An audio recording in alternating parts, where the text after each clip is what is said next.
¿Así que creías que Canadá era la tierra de la libertad? El lugar donde puedes escaparte a la naturaleza, construir la cabaña de tus sueños, vivir de la energía solar y el agua de lluvia, y finalmente decirle a la sociedad que se meta la factura de la luz donde no da el sol? Pues piénsalo de nuevo.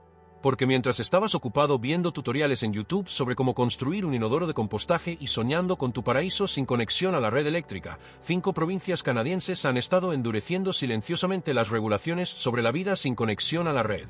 Y no se trata de seguridad, sino de control, dinero y de asegurarte de estar conectado a la red eléctrica, quieras o no. Antes de analizar qué provincias están haciendo de la vida un infierno para los colonos amantes de la libertad, hazme un favor, haz clic en el botón me gusta como si estuvieras protestando contra otro ridículo cambio en el código de construcción y suscríbete para no perderte el próximo vídeo, donde expondremos más abusos de poder del gobierno disfrazados de seguridad pública. Vamos. Estas 5 provincias están a la vanguardia de la lucha contra la vida desconectada de la red y sus tácticas van desde la ilegalidad flagrante hasta la burocracia asfixiante. 1. Ontario, donde los códigos de seguridad se convirtieron en un arma contra la independencia. Ontario. La provincia que nos dio los precios absurdos de las propiedades de Toronto, las regulaciones interminables y un gobierno tan obsesionado con el papeleo que hasta los árboles presentan solicitudes de restricción. Y ahora, persiguen la vida autosuficiente con el entusiasmo de un auditor fiscal que acaba de descubrir ingresos extra no declarados. Comencemos con el Código de Construcción de Ontario de 2024. A partir del 1 de enero de 2025, esta monstruosidad regulatoria contiene más de 1.700 revisiones, sí, 1.700, y muchas de ellas afectan directamente a quienes intentan vivir sin conexión a la red eléctrica. El nuevo código impone requisitos más estrictos para los sistemas sépticos, incluyendo la obligatoriedad de instalar rejillas de seguridad secundarias bajo las tapas de los tanques, normas actualizadas para los lechos de filtración y distancias mínimas que convierten la instalación de un sistema básico de alcantarillado en propiedades rurales en un verdadero campo minado burocrático. Pero aquí es donde la cosa se complica. El artículo 8 del Código de Construcción de Ontario exige que todas las residencias tengan suficiente energía para suministrar CO2 y detectores de incendios. Suena razonable, ¿verdad? La seguridad es lo primero. Pero el problema radica en los detalles. Las leyes municipales de Ontario ahora interpretan esto como que es imprescindible tener electricidad, no la capacidad de suministrar dispositivos de seguridad, es decir, conexión a la red eléctrica o a un sistema que cumpla con sus estándares arbitrarios. ¿Y esos estándares? Varían de un municipio a otro, creando un mosaico de regulaciones donde lo que es legal en Thunder Bay podría ser ilegal en Ottawa. La verdadera ofensiva comenzó a finales de 2022, cuando los inspectores de Ontario comenzaron a visitar comunidades aisladas en municipios desorganizados, lugares a los que la gente se había mudado específicamente para evadir las leyes municipales. El gobierno de Ontario, preocupado por las condiciones inseguras y la presión ambiental, comenzó a exigir pruebas del cumplimiento de todas las normas aplicables para la eliminación de aguas residuales, el uso del agua y la construcción. En otras palabras, demuestre que su sistema séptico improvisado cumple con las normas establecidas para los desarrollos inmobiliarios, o su casa será declarada inhabitable. Cheryl Smith, residente de Clarks Harbour, fue noticia cuando le denegaron el certificado de ocupación de su vivienda por falta de red eléctrica, a pesar de contar con energía solar en perfecto estado. Tenía luz, refrigerador, calefacción, todo lo necesario para la vida moderna. Pero la falta de conexión a la red impidió la aprobación. Esto no es una normativa de seguridad, sino un control institucional disfrazado de asistencia social. Las cifras lo demuestran. Según datos de 2023 del Departamento de Asuntos Municipales de Ontario, las solicitudes de permisos de construcción para propiedades autosuficientes en municipios desorganizados disminuyeron un 34% tras la implementación de las nuevas regulaciones. Esto no se debe a que la gente haya dejado de querer vivir desconectada de la red, sino a que la burocracia se volvió financieramente inviable para el canadiense promedio. Un sistema séptico básico, que costaba $8,000 en 2020, ahora requiere informes de ingeniería, análisis de suelo, múltiples inspecciones y certificaciones de cumplimiento, lo que eleva el costo total a más de $20,000. Para muchos residentes que aspiran a la autosuficiencia, este es el fin del sueño antes de que comience. Pero el ataque de Ontario a la independencia no se limita a los códigos de construcción. Las regulaciones municipales en ciudades como Ottawa y Toronto prohíben explícitamente desconectarse de los sistemas municipales de agua y alcantarillado, incluso si se paga por servicios que no se utilizan. Se puede generar la propia energía, perforar un pozo propio e instalar una fosa séptica, pero es obligatorio mantener la conexión a la red. Se siguen cobrando cuotas mensuales independientemente de si se utiliza el servicio. Se trata de un modelo de suscripción para servicios básicos, sin opción de cancelación. La razón alegada: la protección del medio ambiente y la salud pública. ¿La verdadera razón? Los ingresos. Cuando las personas se desconectan de la red eléctrica, los municipios pierden las tarifas de infraestructura, los costos de conexión y los ingresos recurrentes de las facturas de electricidad. Un solo hogar sin conexión en una zona rural de Ontario representa una pérdida anual de ingresos municipales de aproximadamente $2,000 a $4,000. Si se multiplica eso por miles de hogares potencialmente sin conexión, el resultado es millones en ingresos perdidos. A los gobiernos no les gusta perder dinero, por lo que crean regulaciones para evitar pérdidas. Y hablemos del mecanismo de cumplimiento. La Ley del Código de Construcción de Ontario otorga a los municipios la facultad de emitir órdenes de cumplimiento, imponer multas de hasta $50,000 por infracción e incluso obtener órdenes judiciales para demoler estructuras que no cumplan con las normas. Así es, si su casa unifamiliar no cumple con todas las subcláusulas de un código de construcción que cambia con más frecuencia que el clima de Toronto, pueden demolerla. Y ya lo han hecho. En noviembre de 2023, inspectores visitaron varios lugares aislados de la red eléctrica en el norte de Ontario. Los resultados. Todavía en revisión, jerga burocrática para decir, estamos tratando de averiguar cómo cerrar estos lugares sin causar un desastre de relaciones públicas. La declaración oficial del gobierno de Ontario fue pura hipocresía, preocupación por la seguridad de los residentes y una presión significativa sobre los municipios vecinos. En otras palabras, no confiamos en su capacidad para cuidar de sí mismos y tememos que su estilo de vida pueda inspirar a otros. 2. Columbia Británica, Teatro de Energía Verde y cumplimiento obligatorio de la red. Columbia Británica. La provincia que adora hablar de sostenibilidad, responsabilidad ambiental y energías renovables, hasta que intentas hacerlo sin permiso del gobierno. De repente, te conviertes en un peligroso rebelde que amenaza al público. Normas de seguridad y medio ambiente. Bienvenidos a la Columbia Británica, donde el sueño verde conlleva mucha burocracia. El Código de Construcción de Columbia Británica de 2024, que entró en vigor el 8 de marzo de 2024, trajo consigo cambios drásticos, literalmente. Requisitos obligatorios de refuerzo sísmico, estándares para viviendas adaptables y, lo más importante para quienes viven fuera de la red eléctrica, el código Zero Carbon Steps. A partir del 10 de marzo de 2025, todas las nuevas construcciones en Columbia Británica deben cumplir con el nivel 1 del código Zero Carbon Steps, que incluye sistemas obligatorios de monitoreo y reporte de emisiones de gases de efecto invernadero. Analicemos qué significa esto para la vida fuera de la red eléctrica. El código Zero Carbon Steps suena progresista, ¿verdad? Reducir las emisiones, salvar el planeta, todo ese ecologismo reconfortante que tanto aprecia la Columbia Británica. Pero aquí está la trampa. El cumplimiento requiere un modelo energético previo a la construcción realizado por consultores energéticos certificados, verificación durante la construcción y un informe final antes de la emisión del permiso de ocupación. Para una cabaña típica fuera de la red eléctrica, esto añade entre $3,000 y $7,000 en honorarios obligatorios y costos de consultoría incluso antes de que comience la construcción. Pero la situación mejora, o empeora, dependiendo de si eres el gobierno o un agricultor que intenta construir una casa. La sección 9 y 23 y 13 segundos del Código de Construcción de Columbia Británica de 2024 introduce nuevos requisitos de arriostramiento para cargas laterales, calculados específicamente para los valores de riesgo sísmico de la provincia. ¿Suena técnico? Lo es. Y ese es el punto. En la práctica, estos requisitos exigen la participación de un ingeniero profesional en estructuras que antes podían ser construidas por el propietario. ¿Quieres construir una cabaña sencilla de 37 metros cuadrados? Necesitarás planos de ingeniería firmados, cálculos estructurales y supervisión profesional. Costo: al menos otros $5,000 a $15,000. Los municipios de Columbia Británica han utilizado las leyes de zonificación como arma para restringir el desarrollo de proyectos aislados. Muchos distritos regionales exigen ahora la conexión a los servicios públicos municipales donde estén disponibles, y la definición de disponible sigue ampliándose. ¿Hay líneas eléctricas a menos de 300 metros del límite de su propiedad? La conexión es obligatoria. ¿Hay servicio municipal de agua en algún lugar de su distrito? Es posible que deba conectarse, incluso si eso implica instalar tuberías de 3 kilómetros a su propio costo. El Distrito Regional del Valle de Comox, por ejemplo, Aplica ahora la etapa 3 del Código de Etapas Energéticas de Columbia Británica a todas las viviendas de nueva construcción, lo que exige un modelo energético previo a la obtención de la licencia, verificación durante la construcción y la confirmación final por parte de consultores energéticos certificados.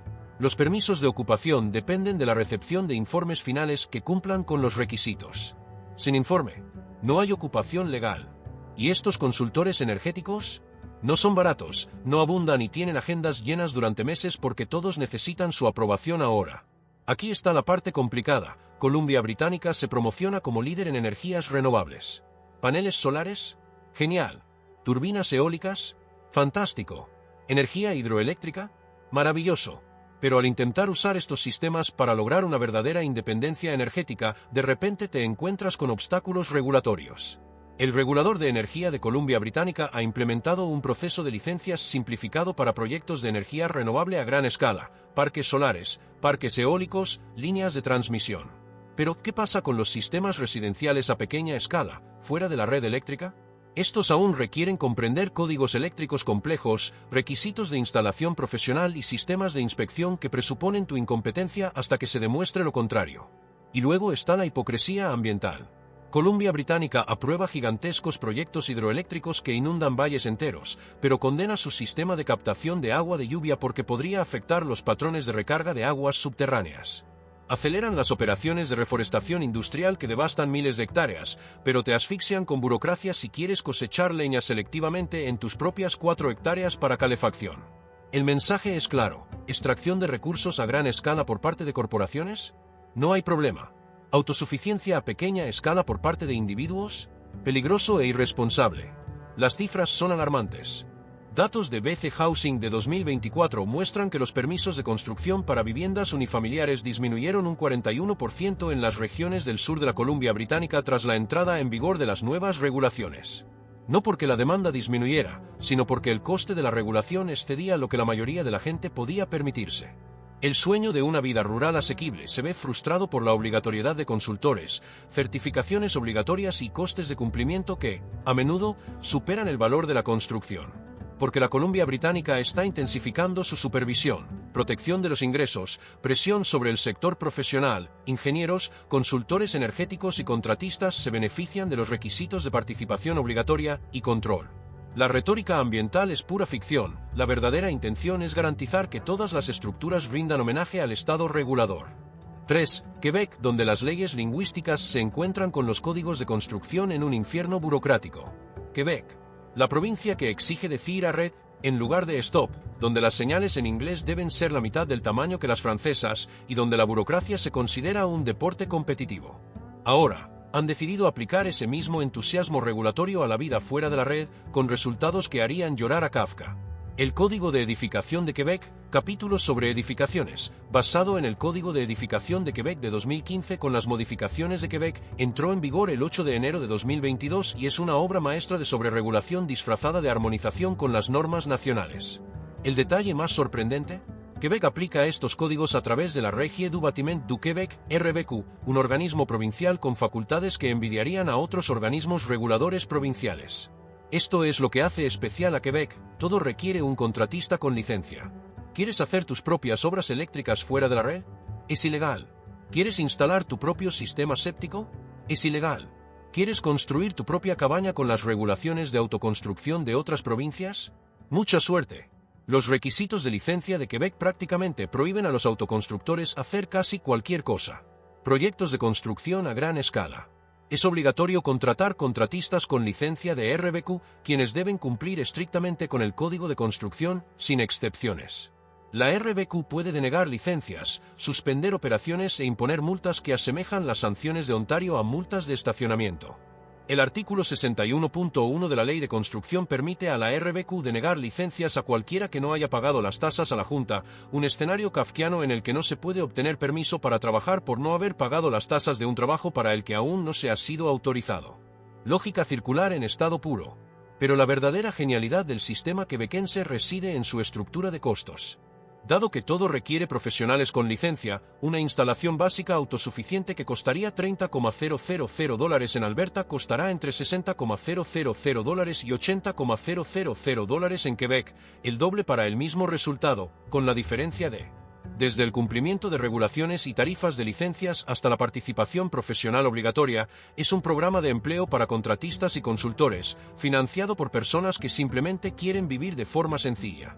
El Código Eléctrico de Quebec, CSA C22.10-18, capítulo 5, vigente desde el 1 de octubre de 2018, es particularmente estricto para los sistemas aislados de la red eléctrica. La instalación de paneles solares requiere electricistas certificados. Los sistemas de baterías requieren diseños de ingeniería. Los sistemas de inversores requieren inspecciones.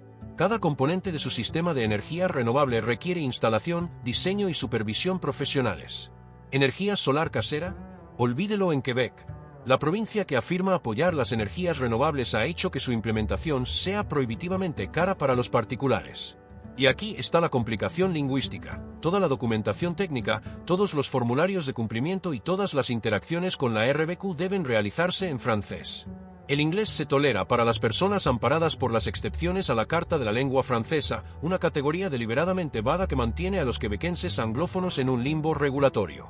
Imaginen intentar comprender los códigos de construcción, las normas eléctricas y las regulaciones sobre fosas sépticas cuando la mitad de los recursos están en francés técnico, y los servicios de traducción añaden aún más costos y retrasos. Los datos son reveladores. Quebec tiene la tasa más baja de vida autosuficiente entre las provincias canadienses con una geografía rural comparable. Esto no se debe a que los quebequenses no deseen la independencia, sino a que el marco regulatorio la hace económicamente inviable para cualquiera, excepto para los ricos. Según las estadísticas de RBQ de 2023, los permisos de construcción para viviendas autosuficientes representan menos del 0,3% de la construcción residencial total en las zonas rurales de Quebec. Si comparamos esta cifra con el 4 a 6% en zonas rurales similares de Ontario y Columbia Británica, la supresión regulatoria se hace evidente. 4. Alberta, donde la retórica conservadora se encuentra con la realidad regulatoria. Alberta. La provincia que se enorgullece de ser el bastión conservador de Canadá, donde la libertad está en el ADN provincial y la excesiva interferencia del gobierno se considera un anatema. Excepto cuando se trata de la autosuficiencia, donde las acciones de Alberta cuentan una historia muy diferente a su discurso. El Código Nacional de Construcción, edición de Alberta de 2023, entró en vigor el 1 de mayo de 2024, con requisitos energéticos escalonados y nuevas restricciones que impactan directamente en las aspiraciones de autosuficiencia energética.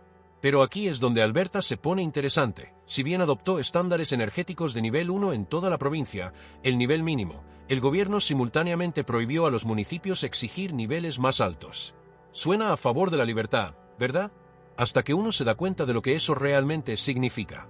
El Reglamento 5/2024 de Alberta, sección 3, prohíbe explícitamente a los municipios acreditados imponer requisitos energéticos superiores al nivel 1. Esto crea un límite regulatorio, no se le puede obligar a cumplir con estándares más altos. Pero la otra cara de la moneda es igualmente importante, aún está obligado a cumplir con el nivel 1, que incluye métricas específicas de rendimiento energético, inspecciones obligatorias y verificación de cumplimiento. Para viviendas autosuficientes, esto significa que debe demostrar que sus sistemas de energía renovable cumplen con los estándares provinciales, mediante documentación profesional y supervisión de ingeniería. La libertad de la que se jacta Alberta es la libertad de los constructores para construir a bajo costo, no la libertad de los particulares para construir de forma independiente. Pero la verdadera represión reside en las leyes municipales, donde los condados de Alberta han recurrido a la creatividad para restringir el desarrollo de instalaciones fuera de la red eléctrica sin prohibirlo explícitamente. Muchos condados rurales de Alberta exigen ahora la conexión a las redes eléctricas disponibles como condición para emitir permisos de ocupación. La definición de disponible es deliberadamente vaga. Si hay líneas eléctricas en un radio de 5 kilómetros, algunos municipios las consideran disponibles y exigen la conexión. Incluso si cuesta $100,000 llevar las líneas hasta su propiedad remota. La Ley de Gobernanza Municipal otorga a los municipios de Alberta amplias facultades sobre el uso del suelo, y estos la están ejerciendo. Condados como Clearwater, Fort Mille y Lesser-Slave-River han adoptado normativas de desarrollo que, en la práctica, prohíben la construcción de viviendas aisladas mediante una combinación de tamaños mínimos de lote, que exigen parcelas más grandes de lo que la mayoría de la gente puede permitirse, requisitos de retranqueo. que imposibilitan la construcción en parcelas más pequeñas, y mandatos de conexión a servicios públicos, que eliminan la ventaja económica de vivir sin conexión a la red. Estos son los datos que desenmascaran la narrativa. A pesar de que el gobierno conservador de Alberta proclama su apoyo a los derechos de propiedad y la libertad individual, los permisos de construcción para viviendas autosuficientes en las zonas rurales de Alberta disminuyeron un 23% entre 2023 y 2024, según datos de la Junta de Códigos de Seguridad. Esto no se debe a que los residentes de Alberta hayan perdido repentinamente el interés en la independencia energética, sino a que las regulaciones municipales han dificultado enormemente el proceso. Alberta también fue pionera en un requisito particularmente insidioso, el ciclo de inspección de seguridad. ¿Quieres vivir desconectado de la red eléctrica? Genial. Pero tu estructura debe pasar inspecciones eléctricas, incluso si no estás conectado a la red, inspecciones de plomería, incluso si no usas agua corriente, e inspecciones de gas, incluso si usas propano de proveedores privados. Cada inspección cuesta entre $150 y $400, y cada una puede resultar en modificaciones obligatorias que requieran una nueva inspección. Solo las tarifas de inspección pueden superar los $3,000 para una simple cabaña desconectada de la red. Hablemos de la postura progresista de Alberta respecto a las energías renovables. La provincia, que afirma apoyar todas las fuentes de energía, ha convertido la instalación solar residencial en un maratón burocrático. A pesar de la simplificación de las regulaciones para proyectos comerciales de energía renovable, los sistemas residenciales aún requieren instaladores certificados, diseño eléctrico profesional y múltiples inspecciones. El Reglamento de Uso del Suelo y Evaluación Visual de la Energía Eléctrica, AR 203/2024, introdujo evaluaciones obligatorias del impacto agrícola para la energía eólica y solar, pero estos requisitos se dirigen específicamente a las instalaciones a gran escala. Los sistemas residenciales pequeños, aislados de la red eléctrica, eluden las lagunas de la definición, lo que genera ambigüedad legal, ya que los inspectores tienen amplia discreción para aprobar o rechazar instalaciones basándose en interpretaciones subjetivas. El verdadero indicador reside en el enfoque de Alberta respecto a las minicasas y las viviendas alternativas. Si bien no las prohíbe explícitamente, las definiciones de vivienda en el Código de Construcción de Alberta excluyen de hecho las estructuras con una superficie inferior a cierto límite o con diseños poco convencionales. Remolques no pueden ser residencias permanentes. Minicasas sobre ruedas no son viviendas. Yurtas, contenedores marítimos o casas subterráneas. Necesitará planos de ingeniería, permisos especiales y la aprobación municipal, que a menudo nunca llega. Porque Alberta está tomando medidas drásticas contra esta práctica. A pesar de su imagen conservadora, la economía de Alberta se basa en la extracción de recursos a gran escala y el desarrollo convencional. Vivir al margen de la red eléctrica representa una competencia ideológica, una prueba de que las personas pueden prosperar sin depender de las grandes corporaciones. Infraestructura. Los municipios también protegen los ingresos de los servicios públicos y las ganancias de la industria de la construcción. La libertad que Alberta vende es libertad para las corporaciones, no para los individuos. 5. Nueva Escocia, una provincia pequeña, un gran problema de control. Nueva Escocia. Encanto marítimo, brisas marinas y un gobierno que aparentemente cree que cada ciudadano es un desastre ambiental en potencia. Esta pequeña provincia tiene mucha más influencia de la esperada en términos de interferencia regulatoria, con restricciones al uso de energía fuera de la red que avergonzarían a provincias más grandes.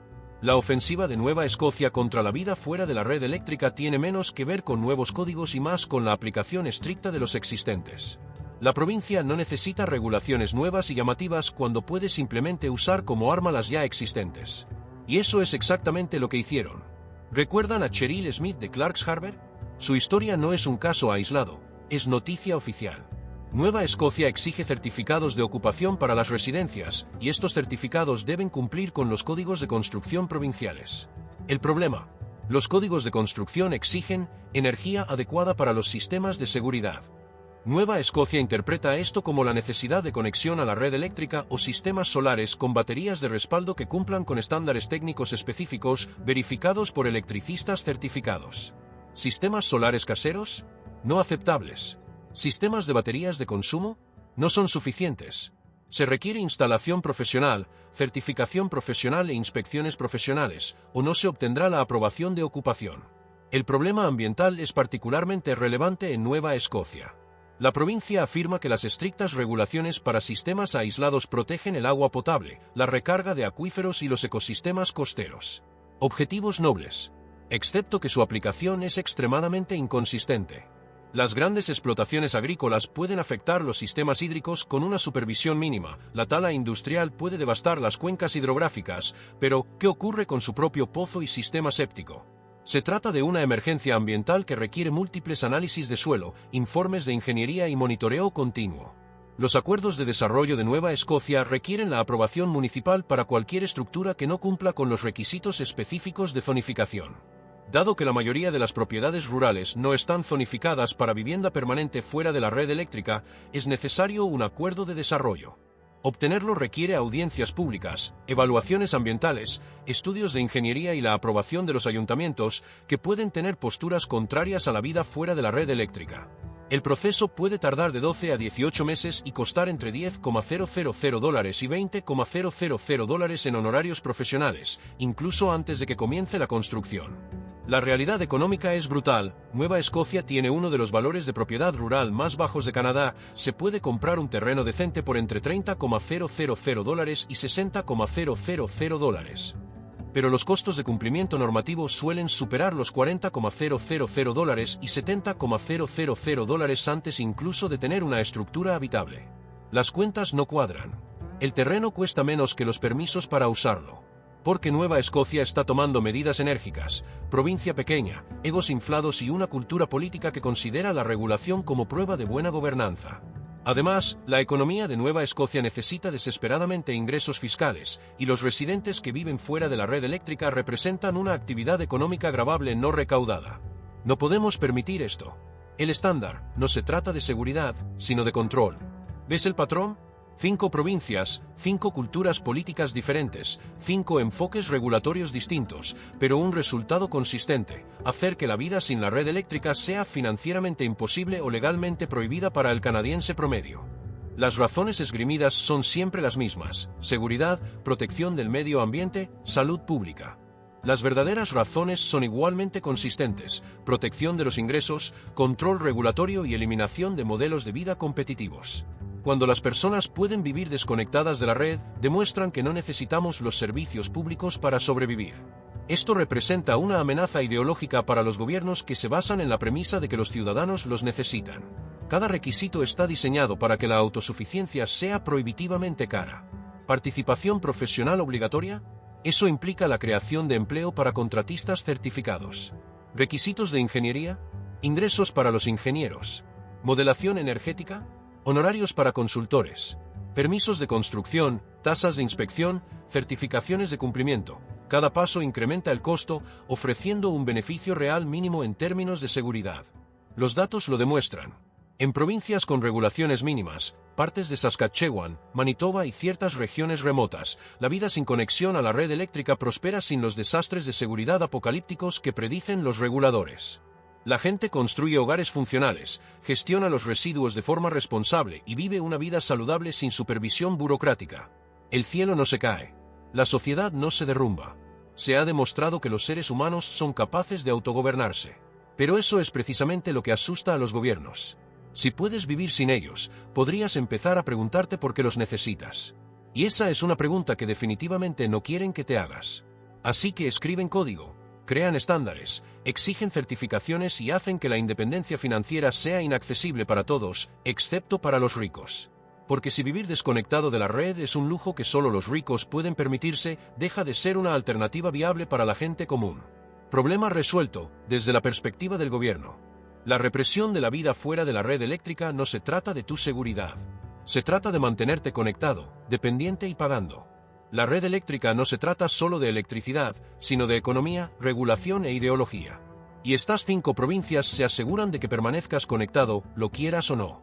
Si sigues aquí, es porque te preocupa de verdad perder tu libertad o estás evitando un trabajo real. Sea como sea, no te detengas. Haz clic en registrarse para obtener más información sobre estos problemas reales en Canadá.